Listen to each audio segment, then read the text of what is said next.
1995 में शास्त्री जी ने administrative service के एक कॉन्फ्रेंस में एक महत्वपूर्ण बात कही थी, जिसका जिक्र मैं यहां आपके सामने करना चाहता हूं।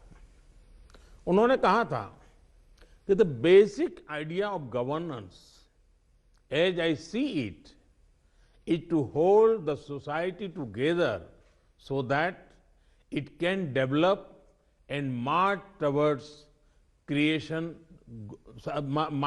certain goals. The task of the government is to facilitate this evolution, this process. मुझे संतोष है कि कोरोना के इस संकट काल में हम सभी ने एकजुट होकर काम किया।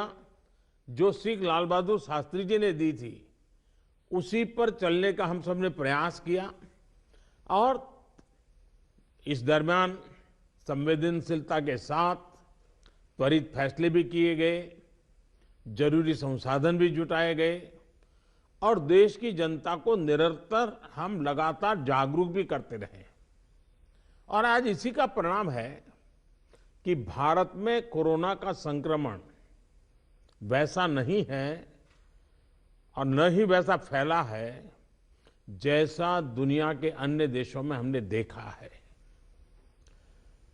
जितनी घबराहट 7-8 महीने पहले देशवासियों में थी, अब लोग उससे बाहर निकल चुके हैं। ये अच्छी स्थिति है, लेकिन केयरलेस न हो जाए, ये भी हमें चिंता करनी है। देशवासियों में बढ़ते विश्वास का प्रभाव आर्थिक गतिविधियों पर भी सकारात्मक रूप से दिखाई दे रहा है। मैं आपके राज्य प्रशासन की भी दिन रात जुटे रहने के लिए प्रशंसा करता हूं।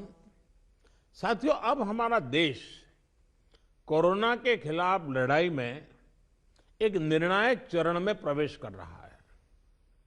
ये चरण है वैक्सीनेशन का।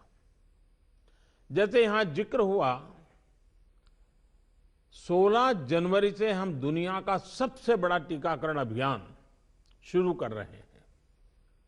ये हम सभी के लिए गौरव की बात है कि जिन 2 वैक्सीन को इमरजेंसी यूज ऑथराइजेशन दिया गया है, वो दोनों ही मेड इन इंडिया है।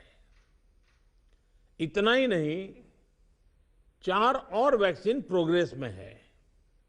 और ये जो मैं करीब 60-70% काम पहले राउंड का होने के बाद बैठने की चर्चा इसलिए करता हूं कि उसके बाद और वैक्सीन भी आ जाएगी, और जब और वैक्सीन आ जाएगी तो हमें फ्यूचर का प्लान करने में वो भी एक बहुत बड़ी सुविधा रहेगी। और इसलिए सेकंड पार्ट इसका जो है, जो हम 50 से ऊपर वालों के लिए जाने वाले हैं, तब तक शायद हमारे पास और भी कुछ वैक्सीन आने की संभावनाएं हैं। साथियों, देशवासियों को एक प्रभावी वैक्सीन देने के लिए हमारे एक्सपर्ट्स ने हर प्रकार की सावधानियां बरती हैं और अभी साइंटिफिक कम्युनिटी की तरफ से विस्तार से हमें बताया भी गया है। और आपको मालूम होगा, मैं इस विषय में जब भी मुख्यमंत्रियों के साथ बात हुई, मैंने हमेशा एक ही जवाब दिया था कि इस विषय में हम जो भी निर्णय करना होगा वो साइंटिफिक कम्युनिटी जो कहेगी वो ही हम करेंगे। साइंटिफिक कम्युनिटी को ही हम फाइनल वर्ड मानेंगे और हम उसी प्रकार चलते रहे हैं। कई लोग कहते थे, देखिए दुनिया में वैक्सीन आ गई, भारत क्या कर रहा है, भारत सो रहा है, इतने लाख हो गया, इतना हो गया, भारत कुछ, ऐसी भी चिल्लाहट हुई।